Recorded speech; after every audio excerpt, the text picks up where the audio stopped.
Good morning, good afternoon, good evening around the world. My name is Doug Brunke. I'm the founder and CEO of Global Chamber. We have one of our favorite topics today, exporting. We started Global Chamber because of helping exporters become more successful. And so we have two experts today where we're going to be talking about exporting. They also, like Global Chamber, spend most of their days thinking about it, worrying about it. I know actually that Fastrack Global Expansion Solutions is a company that had been on my radar screen maybe for 10 years, certainly for a long time.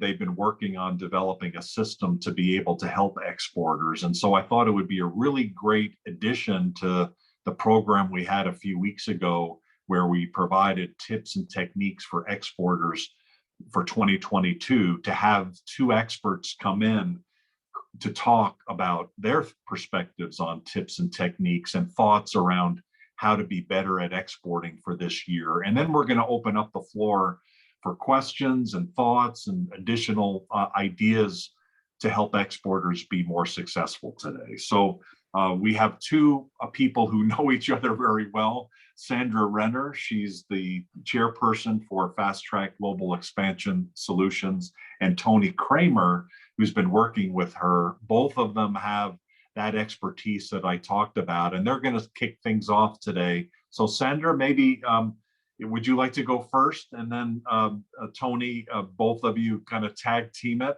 however you feel comfortable, and then we'll just open it up for questions afterwards.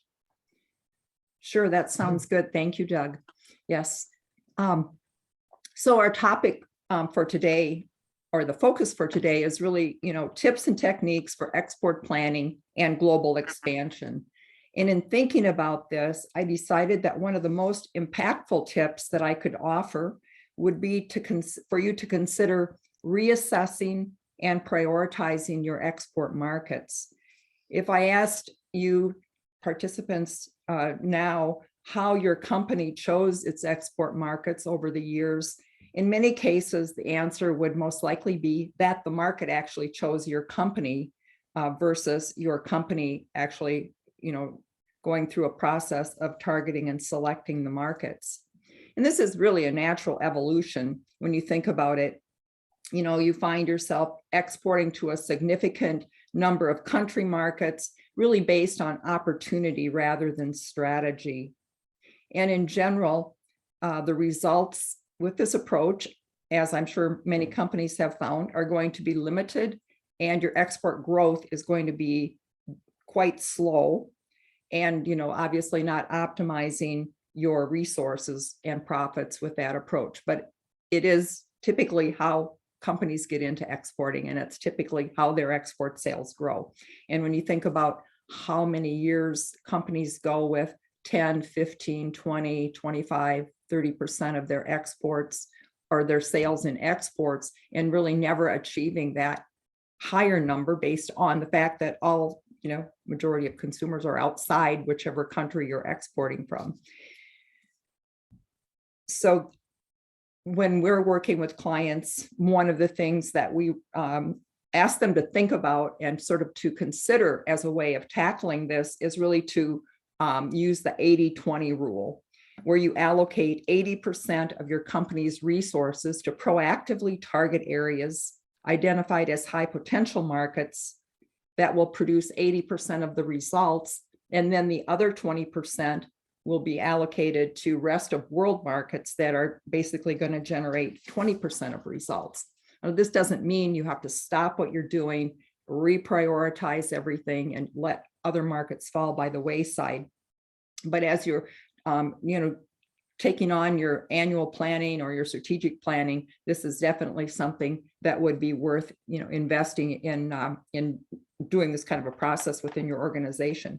We found the most effective way to target markets is really to think of it as a funnel. So at the top of the funnel, you have all the countries of interest. This could range, you might look at it as on a worldwide basis. So you have a lot of countries, you could include every country really. Or you could look at it as a region of the world if you're focusing on Latin America, Southeast Asia, whatever you might be focusing on. But we generally advise to include more countries of interest rather than less, because oftentimes when, individuals in a company that are involved in exporting, they make a lot of assumptions about markets, which they have to do, but sometimes these assumptions are not, don't really prove to be true. And so rather than overlooking a market that might be a very good market for your products, it's better to include more in that your initial countries of interest that you're going to kind of pull in at the top of this funnel. So that goal then is to work the companies down, or the countries down to through the funnel, to potential markets, and then best prospect markets, and then high potential markets, from which you're going to then target and prioritize the markets that you're going to put into this year's or next year's plans, and so on. So you need to have market selection indicators for each of those 3 screens. And you need to assign weights to each of those indicators. So at the end of the process, you can add up the country scores, apply your judgment, and then, as I said, move the companies through this kind of a funnel. So for example, if you start off with X number of countries of interest, you might end up with 20 to 30 potential markets, and then put them through the next screen and end up with 10 to 15 best prospect markets, and then go through the next screen, and then however that shakes out for those, those high potential markets that you want to target. With that market selection criteria, you start with a very broad criteria that's easy to get, so that you can handle a number of countries in this first screen. And then the criteria is going to get more specific as you go through the funnel. So at the conclusion of this process, you're going to have divided the world into 3 categories: prioritized target markets, secondary target markets that are going to be phased in over time, and then rest of world markets. So just looking at, what kind of criteria you might use. So if you look at the first screen where you're looking to, end up with your potential markets, you might use criteria such as, demographics like population, growth rates, age structure, birth rate, urbanization, and economic factors, GDP growth, GDP per capita, household incomes, private consumption, interest rates, exchange rates, convertibility of currency, economic stability, and then ease of doing business. And you can find sources that actually rank countries based on ease of doing business. Look at trade agreements with the US or with your country, if you're from another country and you're looking at, identifying outside of your market. So those are some of the criteria that you might use for the first screen. And those things are really they're not that difficult to get a hold of that information. There's a lot of agencies and organizations that compile that information. So then we end up, we're looking at our best prospect markets next. So for the second screen, you're going to get a little more specific as to the criteria that you're going to use to sort of screen these countries against. That might be things like social and cultural factors like education levels, literacy, family structure, ethnicity, language, religion. You might look at political factors. You might look at patent and trademark protection, the legal system, international organization participation, political stability. Look at business practices like culture and rule of law, export hurdles, like export restrictions from your country to that market, and import hurdles that, that your potential customer might have in that market, such as tariff and non-tariff barriers and product standards. Demand, which would be like the market size and the growth rate. And then customers, is there a need for your product in the market? Can they afford the product? What market segments are you going to be looking at in that market? And then look at the infrastructure. What about the ports, inland transportation, and so on? So that gets you through your second screen. And of course, as I said, this information is a little bit more challenging to find, but it is out there. In some cases, you might have to, pay for some of that at this level. But basically, you can find it. And sometimes you might just, something you might want, you might not be able to actually find it. So you just set that point aside, and maybe at some later time you can incorporate it. Then we get to screen 3. So we have our 10 or 15 best prospect markets, and we want to identify those with the highest potential so that we can actually make our prioritization. Now, the third screen is where you get really into some very challenging situations to try to obtain the information, but it is definitely worth the effort. So some things here you might have to look at the industry sector at this point. So look at production, rate of growth for your industry in that market, number and size of local competitors, strengths and weaknesses in that industry, imports of products from your country and from other countries, exports of your type of product to the US and to other countries in the world, and then competitors that are in that market. Look at distribution. Are there defined distribution channels? What kind of distribution agreement laws and practices are in that country? The competition, price, quality, service, technology, promotion, market share by domestic competitors, market share by non-domestic competitors, complementary products. So the size of demand for complementary products or products on which your product may piggyback. Look at expert opinion, your judgment of industry leaders, industry associations, others in your industry that you might solicit, their feedback and input. And then any other unique indicators. Obviously, there are going to be other things that are very relevant to your product or your industry that you would want to be including. And that would be true, all along the way for all of these 3 screens. So you can, see where this sounds overwhelming, and it kind of can be overwhelming. And, but once you start the process and once you get through this on a preliminary kind of a basis, with each of your planning cycles, you would continue to update this information, and the information keeps getting better and better and better. And what you then have is something that is truly unique to your company and your product within your industry. And it's something that your competitors are not going to have. And anytime you have a base of information that others do not easily have because of how you've compiled and assessed all of this, you will have a competitive advantage in those markets that you choose to enter. So hopefully you can see that this kind of an approach really provides an advantage across your company. When you think about if you're company leadership and you have to think about, oh, our product requires some changes in order, manufacturing and R&D changes in order to sell into that market.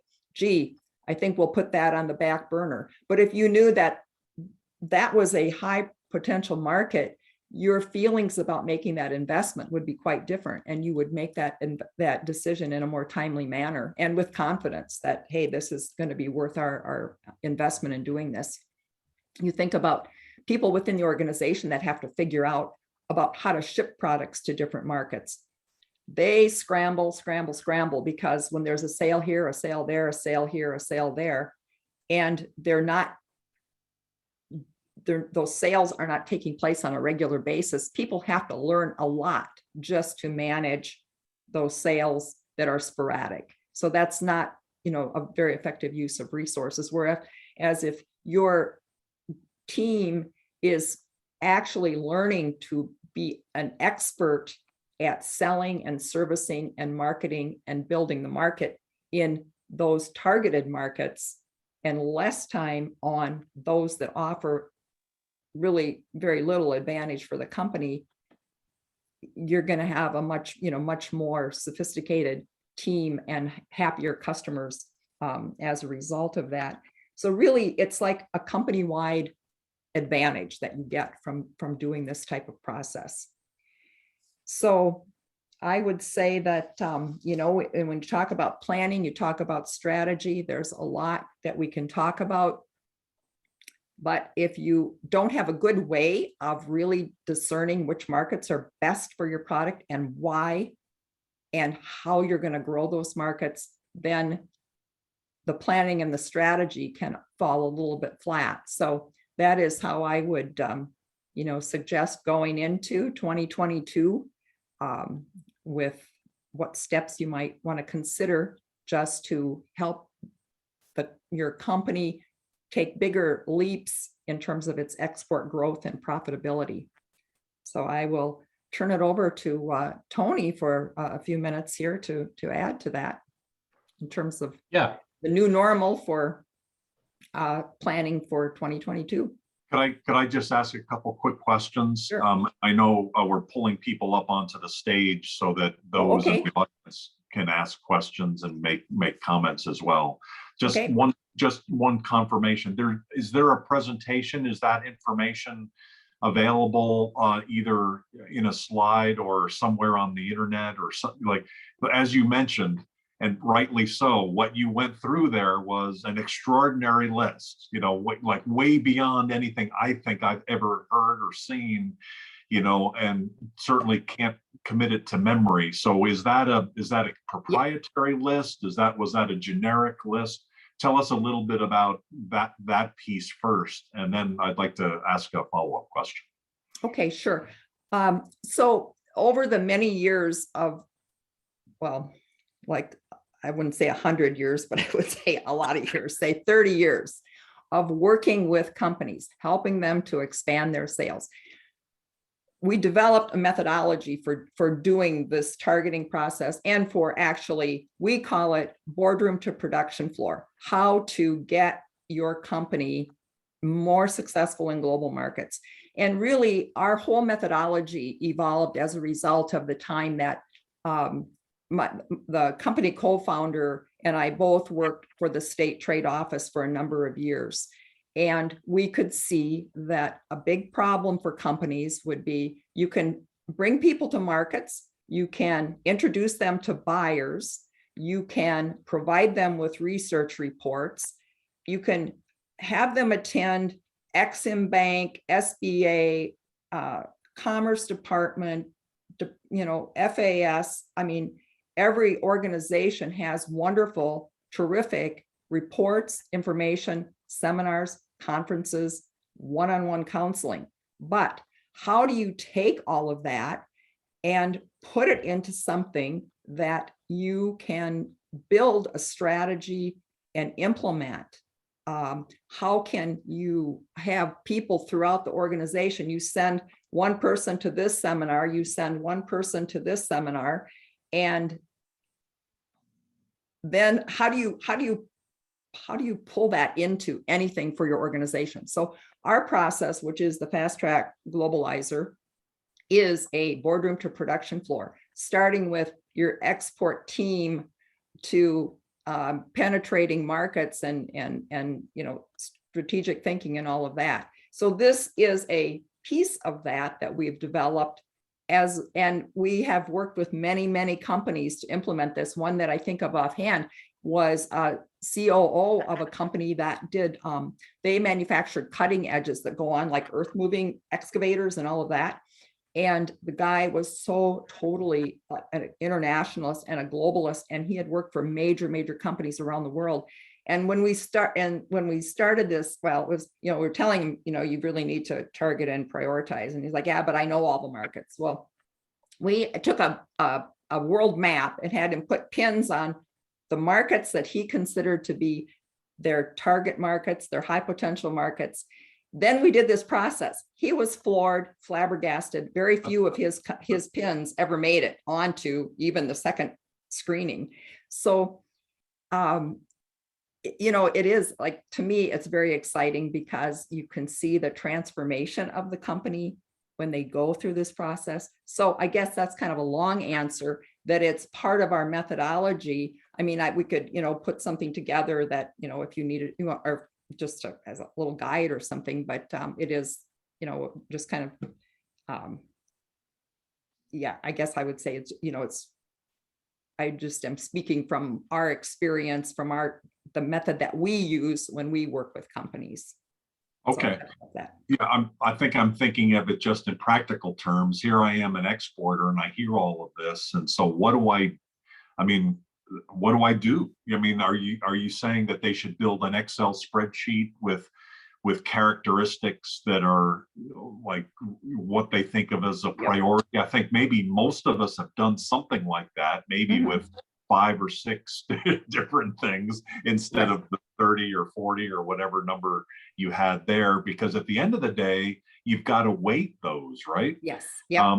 And it has to be, have some science behind that. And I'm wondering if that varies by company too, right? The way, what the way the company might have a risk tolerance, for instance, would change the dynamics. Could you talk a little bit about that as well? Kind of how do you actually do it, number one, and then number two is then how do you end up weighting the different factors? Yeah, so I think when we weight, I think we, for some factors, we rate on a scale of 1 to 5 and some on a scale of 1 to 10, depending on what categories we're talking about. And then depending on which, what company we're working with or what product category, is it a consumer good? Is it a B2B sale? So then some of these factors become more or less important in the rank as to how you're going to weight them. So, and then the other thing is that you really have to keep track of why you're weighting a product a certain way, because that might change over time too. And then also like the resource that you used for whatever number or whatever you're using for that data, so you know where you got it and can keep updating it. And then how you determine that weight that you're assigning to that, so that you can kind of, again, keep track of that. And then obviously your judgment and the judgment of your team will be a factor in that weight as well, because, once people look at it and they might say, yes, but what, here's another thing that we need to consider. So it's really, it is like probably more of an art than a science.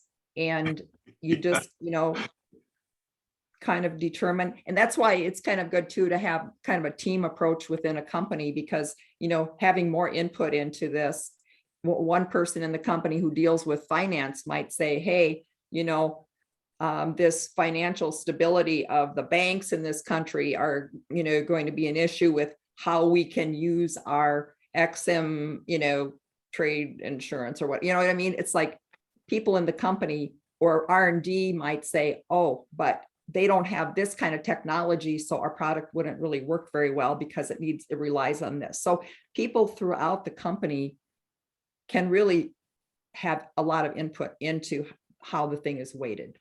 But if you're doing this yourself, which a lot of people are, we worked with a lot of companies where the international marketing person kind of takes this on and they do it. And again, it's like over time, it does become quite a sophisticated tool. And as you said, you can use a spreadsheet and compile, just start putting it together. Put some science and then use a lot of art, it sounds like. Yeah. Let's go to Tony. And I know some of the people, I see Elizabeth and Catherine both have accepted the invitation to come up on stage. So to come up on stage, you have to accept the invitation that's being sent to you. So come on up and ask questions if you'd like. And if you'd like to stay in the audience, that's fine as well. Tony, sorry to ask a couple questions. Maybe you were about to answer those. So yeah, no worries. But please go ahead and add to the conversation. I love what we're talking about here. Yeah, absolutely. And as background for everyone, I've been in software for 20 years and global exporting in now for a few years. So I'm more on the software side expertise, combining with the Fastrack team, Sandy and Gary, to help kind of bring software into their methods and methodologies. Just to add to one point that Sandy mentioned, I think from a software perspective as well, and to your question, Doug, about how do people go through this process? Well, now with the new inventions in software, there are ways that we can actually step by step walk people through this and use different weighting factors and scales and different characteristics that make up a company's business or product line. And that's what Sandy gave a little bit of glimpse to with the product that we developed, the Fastrack Globalizer software, which essentially does that. So it kind of takes that methodology, which used to be in paper binders, 3-ring binders several decades ago, and now kind of softwareizing that. So just did want to mention that there are a lot of advancements even in the software and technology to be able to do that. I wanted to expand upon and touch on a few things. When Doug brought up kind of the topics about what to look for in 2022 with global and exporting, and kind of looking at this from a software end and just spending a few minutes on that. The things that I see, and I think a lot of this is coming from the last couple of years, the pandemic, right? You saw big changes and shifts in what was going on in importing and exporting due to the pandemic. And when I think of some of the things there, I think about what are some of the things that impacted people's business, especially from a manufacturing, people not being able to go into the office or into the manufacturing facility and work due to restrictions with the pandemic or actual shutdowns. And so when you think about how software has played a purpose in that, just in general, there's a lot of things going on with robotics, good or bad. Though robotics are going to be the future in kind of manufacturing, and that's going to transfer over to global exporting as well. As you're going to see manufacturing facilities that are working on automation using robotics and with help potentially from manual resources. But I'm seeing a huge shift in the software being used even for global exporting in terms of robotics. The other thing, in terms of the visibility and sort of what I would call the data management side of supply chain and logistics, just the amount of data that is out there today that can be used to predict things across your business is quite remarkable. And I'm mainly referring to their, artificial intelligence. When people think of artificial intelligence, you're thinking about, big complex computers that are predicting something to tell you, 3 months from now what's going to happen. And that is true. I think when you think of that, you think about inventories and predictive sales projections and all that type of things, but even down to just customer service level, people probably use this every day, the chatbots that are being used so that when someone has an issue or when someone wants to get an update on a status or a tracking number, that it automatically spits back out to you the information that you need to be able to do that without actually touching any human interface. So that, I think, is going to be the kind of the future of global exporting, as well as just the data and the AI. And some of the things that I'm seeing just from a software perspective, now this maybe will blow your mind to think about this today, but maybe 5-10 years from now, I could see this happening, where every single product that is manufactured has a tag of authenticity that is direct and specific to that individual product. And what I mean by that is, I'm not talking about, let's use food, for example. So a Cheerios box, I'm not talking about the UPC symbol on that Cheerios box, that you buy from the store. All the Cheerios boxes in the store have that same UPC, right? So you can't tell the difference between the one that I picked up versus the one that Sandy versus the one that Doug picked up. In the future, you are going to be able to tell that difference. And that's going down to the detailed level of the coding and some of the things that are going on, if people have followed the world with NFTs and QR codes, and just getting down to really the individual package and individual component level for tracking purposes, but also authenticity. So Apple, for one, has been big on how do we make sure that people aren't, counterfeiting our AirPods that I know a lot of people, probably myself, use. So how do we do that? We create a level of authenticity that is back to the individual product. So that specific product is now going to likely have some type of authenticity. So that's kind of some of the things that I'm seeing in general. And I guess the third thing that I'll mention that is kind of relevant to our discussion and what we've developed as well at Fastrack Globalizer is the cloud is the new source of where everything is going. So the data, all the tracking, the technology, everything is going to the cloud, which means, now people are working remotely, trying to figure out how can we export things.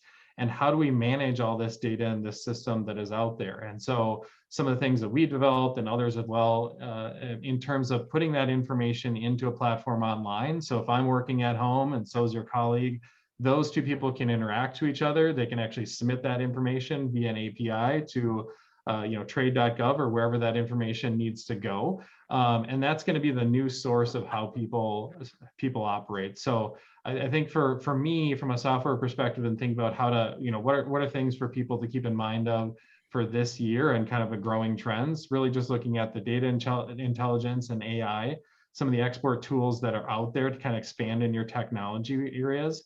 And then looking at, how do you really get all your information in an organized way online? So if events do happen where people are at home or what have you, that you can still operate kind of from a remote perspective. That makes sense. Thank you. And thank you for introducing the concept of artificial intelligence, not a concept, the reality of artificial intelligence and the tool that it brings. I'd like to now shift to we've got our speakers, if you will, on stage, and we've got some additional people on stage, one of whom is Catherine Reed. And Catherine, I would love to hear your thoughts. I saw your comment in the field here about the did you call it a black art? You actually called it a black art of exporting. So what I'm hearing and what I infer from your comment there is, there's science, right? And then those of us that are involved with international business need to have an artistic side, right? What do you call that to recognize that these things are not hard and fast? If you allowed an accountant to make these decisions, their head would explode, right? They wouldn't be able to kind of manage all of the different uncertainties relative to what happens in the marketplace. It's like being a product manager, right? You've got a product, you've got all these market things, and the dynamics of merging those together is messy. It is a black art, isn't it? And how do you, do you have any questions or do you have anything to add to this conversation? Thank you for, by the way, the last time we had this event for what you contributed to the conversation, and we thought we'd invite you back and add to it again. So thank you.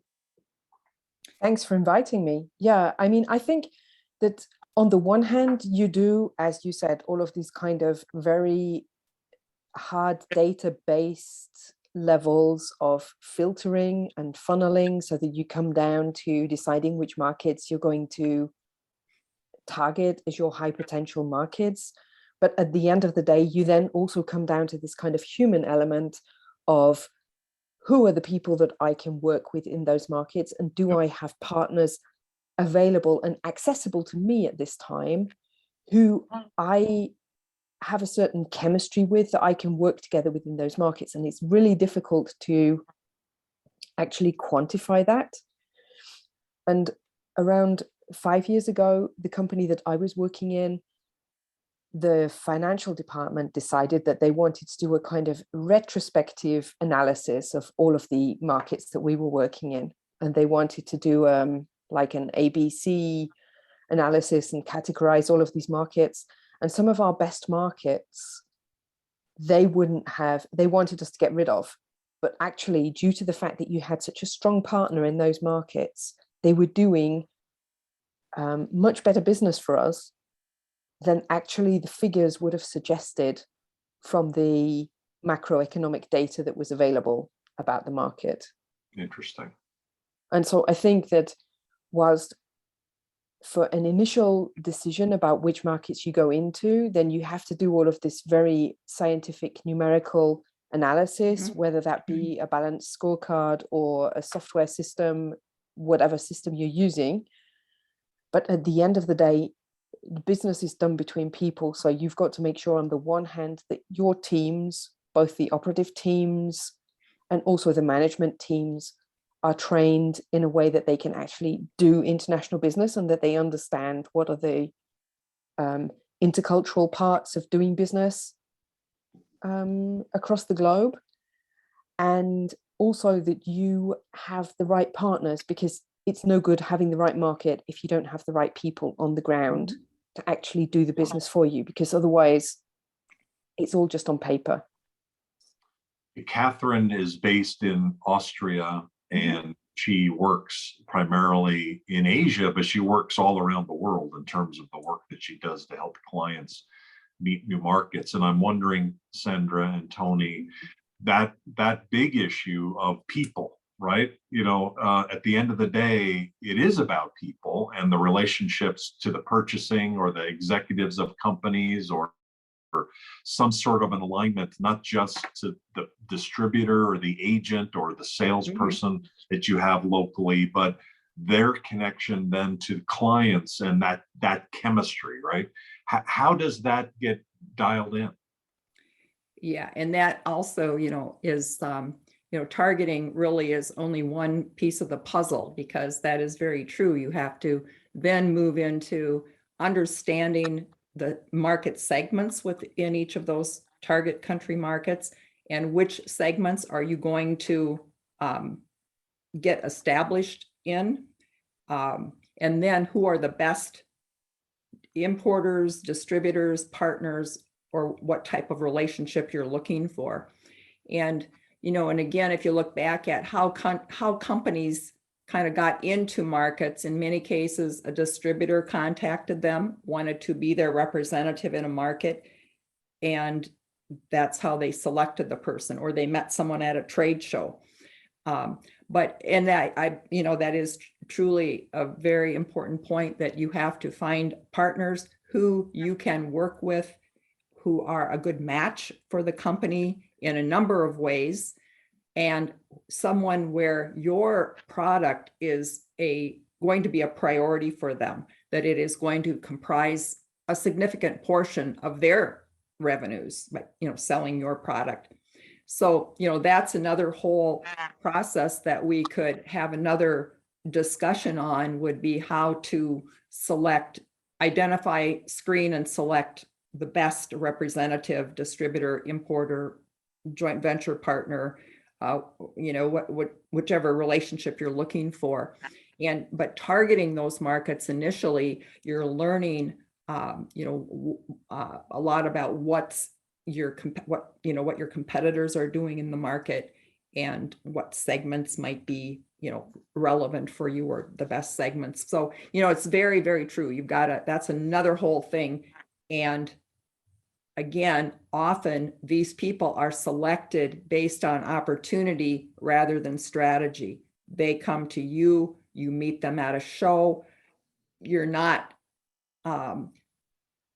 screening, or you're just going to start with kind of trying to define what would be your ideal partner in a market, and within a segment of the market, or within a region of the market. And then from that, hopefully you can reach out and get a number of potential candidates, which will get screened, and, where you select the best one. So it's really, again, it's an entire process, just as selecting the market segments is an entire process. You don't sell into a country to all segments, through all channels. You have to be very selective, again, in order to maximize the profitability and the success in that market. Makes sense. So it's not a beginning and an end with targeting. It's like a little piece of the puzzle that will help to the company to channel its resources more efficiently. Catherine, did you have a follow-up, or did you want to add to the next step of that conversation? No, I was just going to say I agree fully, because I've seen it happen so many times that the only criteria that were defined for what kind of partner is most suitable for a company has been the question of whether the owner likes them or not, whether the owner can imagine going for dinner with them or not, or playing golf with them, or whatever. Or the other side of it are those people who choose their markets based on, well, my wife would like to go shopping in Paris, or I've heard that there are a lot of golf courses in Spain, so that's got to be a good market for me. Or I like the food in, I don't know, I like the food in Vietnam, so we'll go to Vietnam. All of these kind of gut decisions that are not really quantifiable in any way, shape, or form. Okay. I mean, you could throw that into the formula, I guess, right? Right. Yeah. Have relatives in such and such. Exactly.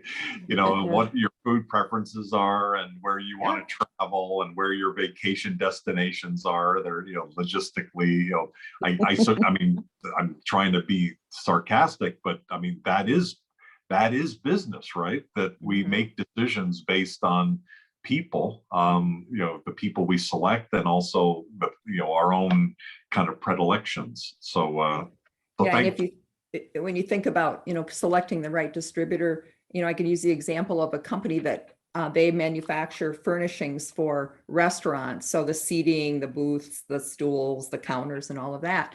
And for many, many years, they basically just were marketing that, you know, restaurant furnishings across the board to, you know, anybody in that industry. Once they actually did the targeting and then they figured out which segments they wanted to go after, they chose the casual fast dining, because that was like, it would be a step up in terms of the quality of, you know, and working with composite materials and everything, which they, you know, had good core competencies in.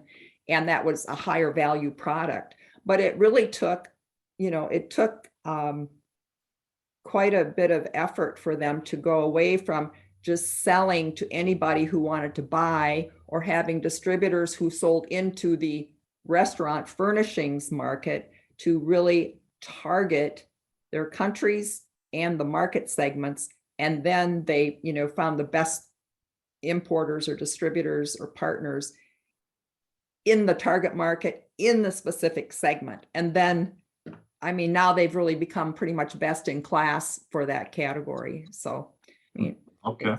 It really required, you know, tough decisions though, because sales and marketing people will tend to, you know, their compensation might be based on total sales, not just sales to your target countries. And they don't really want to give up servicing a customer or a few customers, you know, and going, you know, like kind of focusing more on the target market. So it is, you know, within a company, there's lots of politics to kind of maneuver as well when making these decisions. No question. Ruby, thank you for your comment about market research, and I see Elizabeth on stage here, and I'd like to at least give her an opportunity to either ask a question or make a comment. Elizabeth is a champion for manufacturers, particularly in Southern California, but anywhere, particularly in the US, to export. And so, Elizabeth, I was thinking of you as we're going through this, to think, you know, I'm a manufacturer. I've never done exporting before. I might have an accidental export to some country, and now they hear what we're talking about here, and, you know, how are they going to react, right? You know, where do you go from there? Again, I feel head exploding. Like I can't, I don't know what to do with that. You know, what perspective do you bring to the table, or do you either have a question or a comment? And thank you for the opportunity. My experience with manufacturers is that a lot of them the exports are being pulled, as Sandra shared, by the distributor or the foreign buyer. What we need to do is help our manufacturers realize the opportunity, as I shared in the notes there. Yes, it does take a commitment. It is an investment, but the benefit is you're going to access more customers, you're going to increase sales, you're going to boost profit. So that investment is well worth the time. And the other point is building those partnerships, absolutely critical. And I tend to work with companies on the strategic element, but also I've worked with a 2-owner company and a $4 billion defense unit. It's not how big they are, it's how they play the competitive game in global business. And that's, I worked for a company that in 2 years, we nearly tripled the business, and that was a small company. So all of these companies have the potential to really expand, but it takes an investment. And then where I help is on streamlining that export process, because Sandra, as you said, it's integrating the exporting so that it's not so frustrating within the internal team, and they get comfortable with it, so it's not so frustrating. Mhm.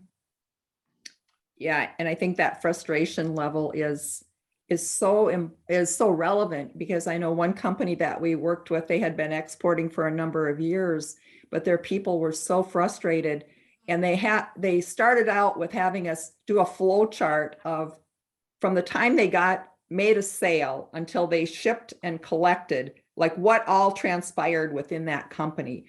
And I'm telling you, that flow chart was just the craziest thing, because there were dead ends, there were big delays, there were, people who didn't even know that they were actually involved in that export process, and they were processing paperwork like it was a domestic sale, and shipping, if it was a letter of credit and it all has to go in the same shipment, oh, we were short, 30 units, so we're going to follow up. Well, no, then your letter of credit is no good, because, like that flow chart, the leadership of the company, they just were kind of like dazed by that flow chart, because they're like, what are we doing?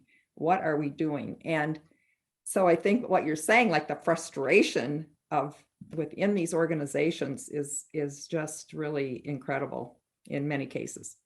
If we can streamline it and help them so that they integrate it into their business planning, it really helps. Yep. In that company-wide approach, it takes the burden off from, the person in marketing doesn't have to learn all about finance if the finance person or department can be a part of that whole international conversation and helping to develop the payment terms and all of that. And just understanding the process, how it flows through Yes. the company, from the sales point to the customer order to manufacturing to shipping. All of that is beneficial. And as you mentioned it, it doesn't really matter so much about the size of the company, but it's really that desire to have this more of a streamlined process, have more focus, really be more, confident in how the company is going to grow. And I know, like with, our work over the years, we've worked with companies, we've worked with, a company that was about 500 million in sales and had 3,000 employees, to a company that had just a couple of employees, and everything in between, with ESOPs, with, publicly traded, just across the board. And so again, your point is very well taken, that it's really about the leadership of the company and how they want their company to grow. How long does it take for a system like this to gain the confidence of a company? Because I presume at the beginning, there's already maybe some exporting going on. Yep. And so now they're getting their head to adjust, is this really right? And then there's some period of time that it takes for them to realize that the system was telling them the right thing, right? Generally, right? How long does that take? Well, it's sort of hard to put a timeline on it, but if, like with our entire process, like when we did this, not as a software product, which now is, our process is really a subscription in cloud-based, software product. But when we did it working like as on a consulting basis with companies, we would work with a company for, say, a year, but that was on much broader than just the targeting. It was helping them to incorporate on a company-wide basis, all aspects of their global expansion. Got it. So, because other things kind of have to happen parallel to the targeting, but I think that the leadership of a company, if they know, kind of understand like how the information is compiled, I think they actually have confidence in it pretty early on in the process for decision purposes. Okay, good. That's great. we've got less than 10 minutes, and I didn't want to leave this conversation. I see Ruby's now up on stage. Ruby, you get involved with this kind of thing all the time, and thank you for the comment about market research. Is there anything that you either wanted to add or ask a question about? Thank you, Doug, for the floor. Apologies, I'm unable to on my video. I just got home. I joined on my way on my phone, so many apologies. I just want to add and give an example. We recently did a market research for a Scottish company who received an inquiry from Ghana out of the blue. They weren't too sure of the request, so they went through the Scottish Chamber, who then contacted me and asked that I do some due diligence on the company. It actually turned out that they nearly got scammed because all the details that this particular company was requesting was false. And so they commissioned us to do some kind of market research and find the right local partners for them. And I'm pleased to say that today, indeed, they were out of the market research we did for them. They actually have decided to go with one of our recommendations. And so I think that whatever a company is planning, especially trying to go international, it is very important to get the right people to advise you on the ground. That can be done through the local embassy, local chambers. It can be done through, obviously, through the global chamber as well. And so it is key for anyone looking to explore new markets to be very, very careful and to ensure that it gets the right people on board. So that's all I wanted to contribute. Thank you. Really important point. Thank you. Another person I just noticed is on the stage as well. Yvonne Phoebe Rivers. Phoebe, are you there? And would you like to add a comment as well? Sorry, I missed your attendance. No problem. No problem. Yes, indeed. The funnel that Sandra, thank you for sharing that you work with Global. That's actually, I call something similar to that a business funnel. You really have to go through those processes to run a business, period, whether you're going to global or whatever, to determining who are your customers. You know, it's about people, process, and profits, because you have to be talking to the right people, know the methodology or the process to be able to get a profit along with that. And when you're talking about global, you're talking about how you can expand. And I think in the last session, Doug, I remember saying that 2021, I perceive, was the year of assessment, looking at your company. In response to your question, Doug, you're saying business owners, their head is probably to blow off with all the information. It really should blow off, because with reality, understand, get a grip, get your GPS system in place. And I see that's what it is. And a lot of times people don't have that global positioning system to help them to run. And as Ruby said, as Sandra, all the rest of you, to go to someone who can help you do that. And a big part of that is looking at, where are you now? Because one of the questions I ask people when they say they want to go global, well, how you doing now? In whatever country you are, do you have any profits? And I say, do you have, and I ask that question, they need to know. And likewise, whoever I work with, we institute or put in place a plan.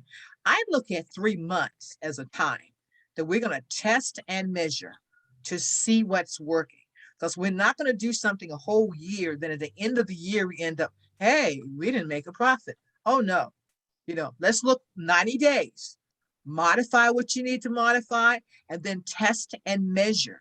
Know where you're getting your clients. I heard, I think Elizabeth or someone was saying, you can increase the current clients you have 12-fold, 10-fold, 3-fold, 4-fold with the current customers. Then look at getting additional to be able to meet the goal you've set for yourself. It's a process. It's a system, no matter what you're doing and no matter what you're utilizing it to be. And a big part of that CEO of that company is for them to have the intelligence to know, if I'm CEO, I'm top, I'm at the top, it's up to me to make a profit. It's up to me to make a profit, to keep my employees, for me to grow and everything else. And so if they don't accept that responsibility, accountability to do that, they will not have a growing business. They'll get by if that's all you want to do is get by. You made some really good points there, and we do need to wrap it up. So I'm going to go to our both Sandra and to Tony for some closing comments. Tony, first of all, I want to apologize for having you outnumbered here by so many amazing trade women. So women are gaining power in the trade area as well, in leadership, and it's really encouraging to see. One of the things that really resonated with what you said, Phoebe, there was these kinds of things are any business, right? Whether you're running a nail salon and you're really kind of doing something very local, or on the international scale, it's just more complicated, right? There's more factors involved with that. And it's one of the reasons that keeps people from going international is that level of complexity. And so I'm wondering, both Tony and Sandra, in your closing comments, could you comment on that aspect of it? And then anything else that you'd like to add before we close the room? Tony, you want to go ahead first? Or? Yeah, I guess I think we've talked about it a lot here, and I think I saw it in the chat, and I think this kind of resonates with me. You need to invest in global exporting to be successful in it, and that could be across a bunch of different areas. In my space, what I look at is kind of the technology and the things there, but that's going to be across the board. You're investing your time, your efforts, what you're doing, the advancements in your technology. So my key word to lead people is you really do need to focus on it, and focus on it. You got to invest, and that could be across the board. Sandy? Yep. And I also would say that in that investment, it has to really include, on a company-wide basis, if you really want to have success. And if you look at, even if companies are like looking at their profitability on some of those export sales, if they actually considered how much time they spent spinning their wheels on a sale, and included that in the cost of making that sale, they probably wouldn't feel that was very profitable. So I think having this company-wide approach is very important, whether you've got 3 people in a company or 3,000 people in a company, that everybody understands what their role is in the company being successful in the global marketplace, because everyone in that company does play a role, whether it's customer service, answering phones, whether it's R&D people understanding in the target markets, here's what kinds of certifications we might need, or it's the finance people learning how to put together competitive payment terms. I mean, across the board,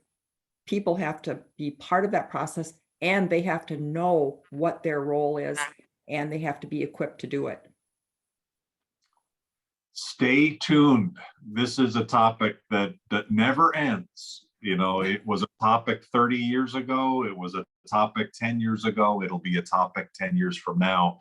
The level of complexity of this problem, it's not going to go away. And the inclusion of artificial intelligence and the incorporation of that to assist exporters is going to be, I think, transformational over the next several years as well. And so thank you so much, Sandra and Tony, for sharing more. Thank you. Now, how do people learn more? Where do they go, and what would the next step be?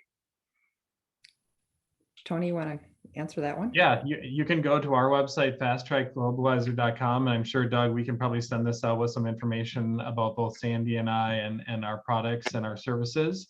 Also, I'll be able to share my LinkedIn and probably yours as well, Sandy. So feel free to connect with us on LinkedIn as well. Yeah, that'd be great. And we'll write a blog post and have the video. And if you want it, reach out in the meantime, info@globalchamber.org. Thank you both. Thank you, ladies. Thank you, men. And thank you all for being interested in this topic. And let's learn more together and work together to get exporters to be more successful. Elizabeth, you say that all the time, and let's continue to make that happen, whether it's in Global Chamber Los Angeles, where you're based out of. Thank you for being on the advisory board there, and then wherever in the world. Catherine in Austria. Take care, everybody. Have a great rest of Thank your you. day. Good. Thank Thank you. you. Thank you, Doug. Okay, bye-bye. Bye-bye.